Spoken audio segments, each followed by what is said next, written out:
Hi, this is Charlotte Parker, editor and publisher of HeadMagazine, and I'm delighted to be interviewing Derek Januszewski, who is the founder of the Pachamama Ayahuasca Sanctuary in New Hampshire. Hi, Derek. Thanks so much for joining us. Yeah, thank you for having me. I always like having a good conversation with good people. And so thank you. Well, we're delighted to have you. So tell me a little about ayahuasca, what it is, what it does. So ayahuasca is a medicine, a plant medicine that they've been using down in the Amazon and most of South America for best guess is somewhere between 2,000 and 4,000 years. It's a vine and a leaf. The vine kind of stabilizes the active ingredients in the leaf, and the leaf kind of provides the visions. So the spirit is in the vine, and the chacruna is where the high concentration of DMT is found in nature. It's one of those plants that has a lot of it. DMT is in most living things. It just happens to be in a few different plants at a very high concentration. So ayahuasca is boiled together, and this has been passed down from generation to generation, mostly with no writing. There's certain tribes like the, Yawanawa, Hunikuin, and all these other tribes that go way, way back. And, all they have is storytelling and teaching. So this has been passed down from generation to generation for thousands of years. And they believe that this connects them with grandmother ayahuasca, or, a benevolent being, and which is a direct connection to God. And I feel the same way. Creator, higher power, insert whatever your word is there. But when I sit with ayahuasca, I definitely feel something much, much bigger than myself. Why should someone, what would be the reason for someone to do this, to take the ayahuasca? There's a lot of different things, and I'll get to that in a second. But the first thing that you need to make sure is that you're called to come. It's not some cool thing that you saw on Netflix or the fad that's going through, Hollywood. You have to make sure that deep down in your heart, you're ready for this and you're called. And then so anybody who's called, I would say, would be a good candidate. I personally healed a lot of PTSD with this, which led to addiction. It led to depression, anxiety, insomnia. Your PTSD led to that? Yes. Okay. Yeah. So I had all those other things, but you could have, everybody's different. So you might just feel depressed and you're not really sure why, and you just need some insight. Maybe you're pretty far along on your spiritual journey and there's a little bit more, or you're just enjoying the journey and you want to open it up in a new way. But it's a serious decision. So anybody who comes to the medicine should definitely sit with it first and really, really, really know that you're ready before you come. So how is it different, or, from other psychedelic experiences like LSD, mescaline, psilocybin, so forth? Mm-hmm. So it's significantly different than LSD, because LSD kind of puts, a lot of visuals. It's kind of the star of the show, and you go on a linear path for about, 8 to 12 hours. Psilocybin breaks down to DMT, right? So that one's a 4 to 5 hour journey with the same molecule, but because of all the other compounds, it's very unpredictable. So you can, you might cry it out. You might get some messages. You might just, oh, look, a tree, a bird, I want to color now. And you might just get this interactive experience. There's no way really to know what you're going to get with mushrooms, unless you take very high doses, like 20 grams, 30 grams, which I do not suggest. Hmm. Mescaline and peyote, I'll kind of group them in together.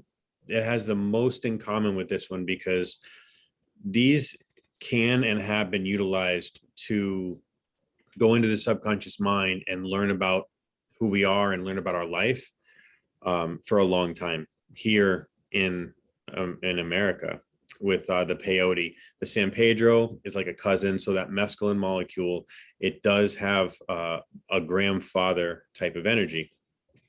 So these are longer and less intense journeys. So what makes ayahuasca different is in the San Pedro and peyote, you can sense that there is something there. In ayahuasca, it is absolutely undeniable. It consumes you. There is definitely something there. And it's as long as you have a journey, you are to some degree going to feel that connection.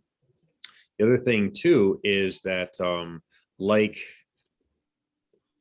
San Pedro to some degree, ayahuasca,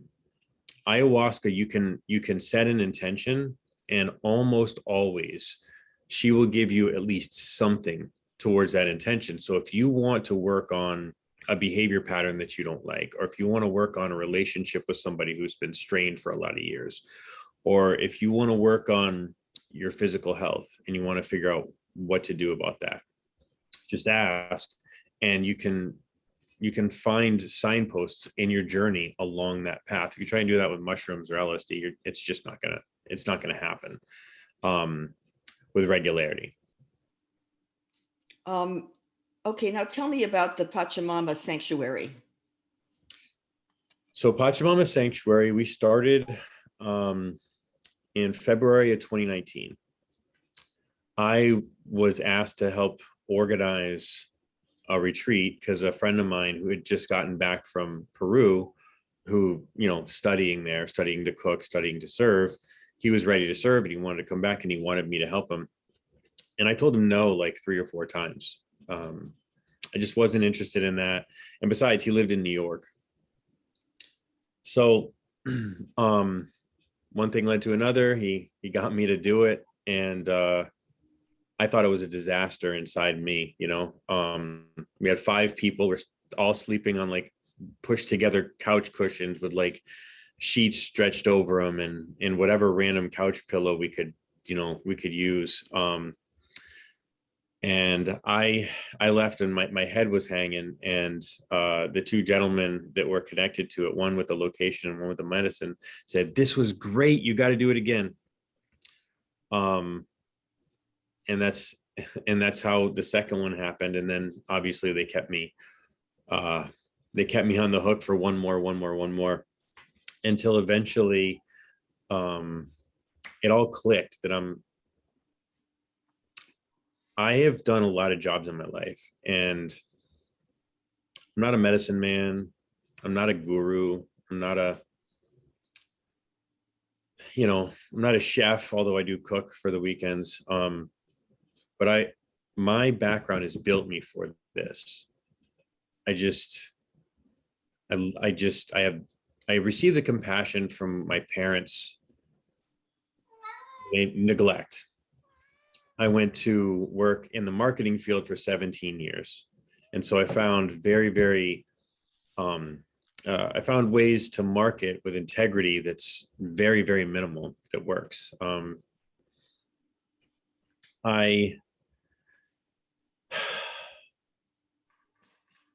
It just seems like I make all the right decisions and I don't know why. Like, I know why. I've been through the fire of real estate and all these other things, but I don't know. God just put me here and had me do all this stuff to get here so that I was equipped to be able to do my job so other people can come and get help, and other people like medicine carriers can just do their job and not have to worry about the stuff that I do, stress. So I know you have retreats that the various different retreats at the sanctuary, but could you describe what a retreat would be like at the sanctuary? Could you take me through it? Sure. Yeah, so we have retreats about 3 times a month. So we'll go like 3 weeks on, 1 week off. Sometimes we skip that pattern, but so arrival time is between 2 and 5 o'clock. We asked that everybody get there by 5 because we want some time for you to settle into the space. Give you a smoke bath and make sure that you're comfortable and you know your neighbors and all of that. We start the introductions at 6 o'clock. So everybody introduces themselves. We kind of go over some do's and don'ts, some ceremony conduct, and house rules and stuff like that, just so that we can all have a wonderful weekend. And then we start pouring medicine usually at about 8 to 8:30. There are some Colombian taitas that don't like serving until like 11 or 12 at night so that they can play music until the sun comes up. But for the most part, we start at 8 o'clock. We have between 6 and 10 helpers over the weekend to help everybody through their process. After the process, there's snacks and then breakfast in the morning. Usually with breakfast, we have everybody circle up and we do an integration. Integration is the key to this. It's more important than the medicine. Shamans will tell you, and I agree with them, if you don't plan to integrate, don't drink the medicine. Okay. And that means you have a plan, not like, oh yeah, I'm going to integrate. Like, this is the plan. I will be doing this for the next 3 months. This is my integration plan. It's vital because people will come and drink this medicine, have this opening, and then 6 months later, it was just this thing that they did in the woods. After integration, there's a little free time, and then we have lunch. And then depending on who's here, we try and put together some workshops, whether it be sound healing or toning, om, yoga, rape workshops or hape. And then I lead a shamanic breath work at 6 o'clock on Saturday. We roll right into ceremony after that. And then snacks afterwards, breakfast in the morning, and integration. After that, we do make combo available. Combo is the secretion from a tree frog that gets applied to the skin. It's a purgative, helps with inflammation. It helps with bad luck. It helps with depression, and it helps with pain. And it boots all the garbage out of your body. So it's a wonderful medicine to sit with on Sunday.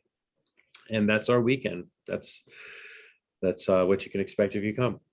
So basically you take the ayahuasca twice, first on the first night and then again on the second night, and then That's correct. About how long does the experience last with the ayahuasca? So in the medicine, I've had people have very, very profound and very profound journeys in 10 minutes, and they were super happy. I've had people go for 10 hours. The normal kind of, where it's going to fall in is between 3 and 6 hours, usually around 4 or 5. And you or other people are there to help the people through it. How many people generally are there at a weekend that are part of the group? In the winter, we've been doing 25 people. And so we have 10 people on the team, and everybody has their own mat and everything like that. But, we want to keep it intimate enough, but also have enough people for you to connect with. If we had a circle of 3 people, it's unlikely that there would be 2 military vets in that circle. Mm-hmm. So yeah, 25 plus the 8 to 10 on the team. So approximately 25 people taking the ayahuasca, and then other people facilitating. Right. Now, some of the people that are helping also drink ayahuasca in the ceremony. It helps us tap into the energy. And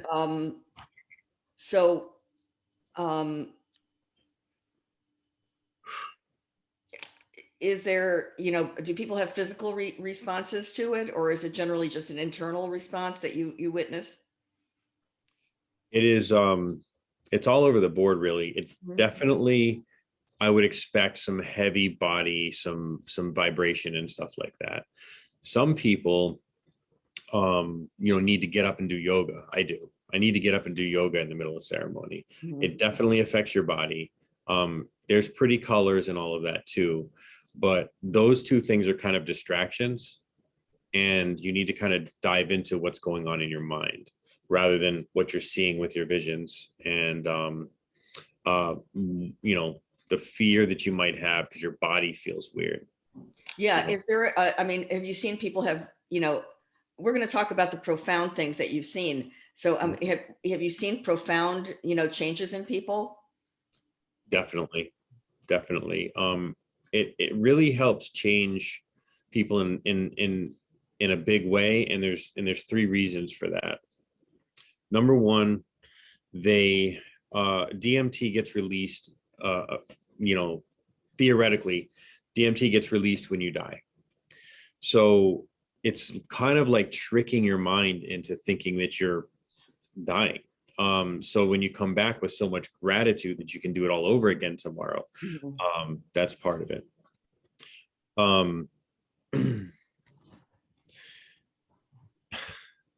so it helps us change behavior patterns because we see how that affects other people. Okay. And the third and the most unusual one is it changes little micro decisions that we don't even notice. We don't even see them. And that ends up changing things in our lives that we needed to change anyway. Stuff like not hanging around with this particular friend anymore, or moving on to a different type of a career, or you know, maybe taking a class that they had been putting off for a long time. It's really, really interesting. And I hate to focus on the things that are apparently bad, but they're really, they're really good for these people. They'll end up leaving their job, or leaving their spouse, Mhm. or their job will fire them, or their spouse and them will just kind of blow up. But either case, the medicine removes things from your life that aren't for you anymore, Wow. with or without your will. And you know I thought it was a coincidence in the beginning, Mhm. but I've seen this happen so many times, so many times. Somebody will come and say, I really want to work things out with my wife, and then they come here, he's doing really good with the conversation, and then all of a sudden he goes, something's not right, does a little snooping. She's Which he never would have done had he not come. Never. Did a little snooping, and now they're getting a divorce. That's Um, a the intention could be of more than one thing, I assume, because you can have other things that are more general in your life. In other words, just your direction, or things that maybe you're not doing that are optimally healthy for you, or certain things like that. You can have, certainly generalized intentions. But have you ever seen, I mean, like, is there such a thing as, could you have a bad trip? Can that be, I mean, one wouldn't want that, but is that a possibility? Is that, I don't believe in bad trips. Mhm, I think that they are made up. mhm, And this is my take on them. mhm, Some people took some mushrooms or some LSD, wanting to have a happy time. mhm, And what happened? Well, they went out into public, or they looked at their bank statement, or they, um, something, it got a hold of them. mhm, Then they have this lesson that the medicine, that molecule wants to teach them. mhm. And so they spend the next 6 or 7 hours resisting it. Is it uncomfortable? Yes. But you can't resist when a psychedelic wants to show you something. You can't resist it. Mhm. Well, you can, but it's just going to make it more painful and go slower. You know, um, I firmly believe that this medicine puts pressure on our weakest, our most important weak point. Mhm, And if it doesn't break it loose, applies more pressure, because sooner or later, if you sit with this medicine enough, mhm, eventually it will win.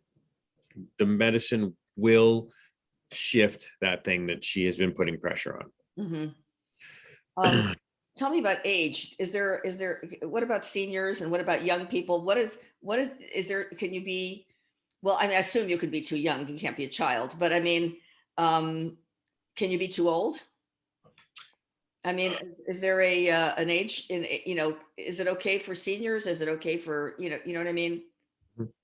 So anybody that's in solid health, good health, you Mhm. don't have to be in great health. I mean, most of us have things, but if you're in good health, then you're okay to go through ceremony. I personally won't serve anybody younger than 16. I just don't want to open a can of worms. Mhm.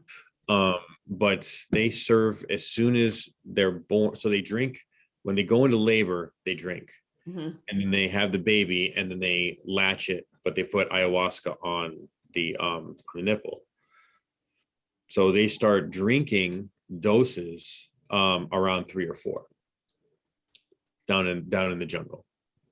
Right, but here at the, um, what do you have all ages at your retreats, or are they, mostly a certain age there, or do you see everybody?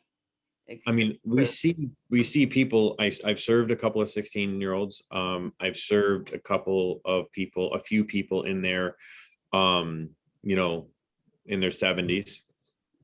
I Mhm. don't remember, but I don't think I've served anybody in their 80s. Mhm. I'd have to check on one person. Um, but the majority of the people are between like 28 and 53 Mhm. Mhm. in that range. I would say 80% are in that range.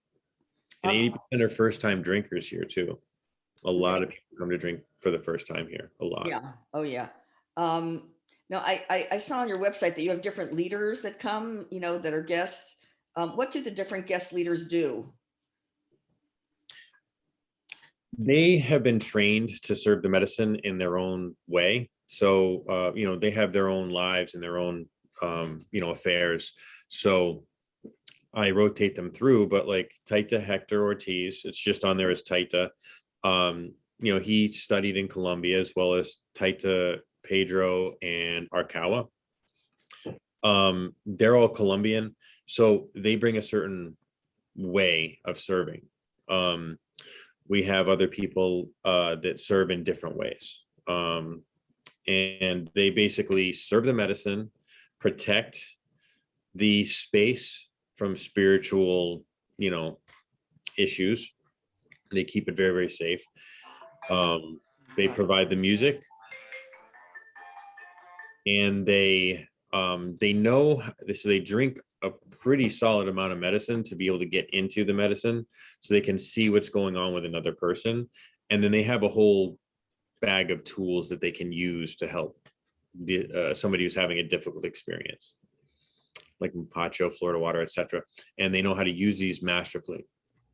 So But do you always have a guest helper there, or is it not always the case? it's always the case as of right now. Okay. I was going to serve a retreat um, February 11th, but it's still not sitting right with me yet. It's still not, and I have to be like a full go. I have to be a full 100%. Um, and I still have this little itching. Oh, it's not time yet in the back of my mind. So I brought in somebody else who went to Peru and trained with some people down there to brew and to serve, and so he's a good friend of mine. He's Mhm. from Rhode Island. So but you yourself are generally there every time, right? Yes, yes, Um, who who should not do it? Are there people that should not do it? sure, yeah. What would Um, who would those kind of people be? so anybody who has a diagnosis of bipolar or schizophrenia, do not take this medicine Mhm. unless you consult with a doctor. And even if you consult with a doctor, you got to know that it's going to cause some wild reactions for you. Okay. If you're on antidepressants, do not see it with this medicine. It can be very dangerous. You need to come off of the antidepressants for, depending on the half life, a varying, amount of time for every psych med. So you have to look, go to your doctor and find out, or call the center that you're interested in and ask them how long to be off of that medication. People with heart disease, heart attack, stroke, anything like that, and a history of seizures, don't take it. And do us a favor, and if you're like an alcoholic and you drink a ton of alcohol, taper down, because we don't want you detoxing from alcohol here. It'll make it miserable for you. Just slow down. So if you're a daily heavy drinker, this is not the medicine for you right now. It can help, but you gotta do something about that first. Just not completely, just back off enough to be able to come. Yeah, because I saw that there is a whole lot of preparation for the retreat. Can you speak a little bit about that? Sure. So I've taken the position that I'm going to give them the most strict dieta as possible, because everybody cheats. And if they cheat, they'll cheat to like a really good place. Whereas if I gave them, like, say, the Colombian dieta that's meant to be followed exactly, they're going to cheat on that too. So the main thing is that you want to eat clean, more vegetables, less meats, and no garbage. And what I mean by garbage is like 90% of the stuff in the aisles in the grocery store. Shop on the perimeter. Heavy meats you should definitely stay away from them for, a month before and a month after at the best you can. Okay. So that's going to be beef, pork for sure. Pork is a very low vibe meat. And you can eat chicken, you can eat fish on the Colombian dieta. But we wanted to make sure that people were very, very strict with it, because they do receive benefits. This dieta is, and the preparation is important. This is something that 2,000 years of elders, like, am I going to argue with that? Well, is there anything else that you want to say about the profound changes or ayahuasca itself before we conclude? Yeah. So, people come here week in and week out, and they have all kinds of different issues. And every single retreat ends up taking a path to this beautiful Sunday where everybody is happy and everybody's moving on in a good path in their life, or at least feels that way. They got some messages. There's really too many to count. I get some, I get like unbelievable, profound lessons through people every single week, to the point where I feel like I should start asking people if they want to do like a 3-minute or a 5-minute breakdown of what their weekend was like. Yeah, I don't really have an individual story that I can give you that's just that would encapsulate it, because that sensational giant story is sure somebody's story, but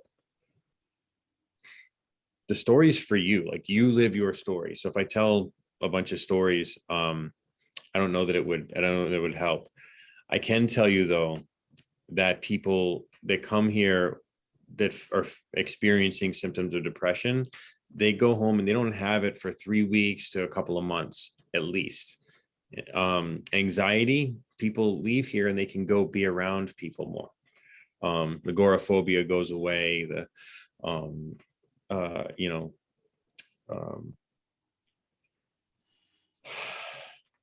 There's so many. It's just I step back and it's hard to pick one.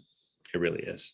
It really is. This is just so helpful and wonderful. And thank you so much for sharing this information with us today. I really appreciate it.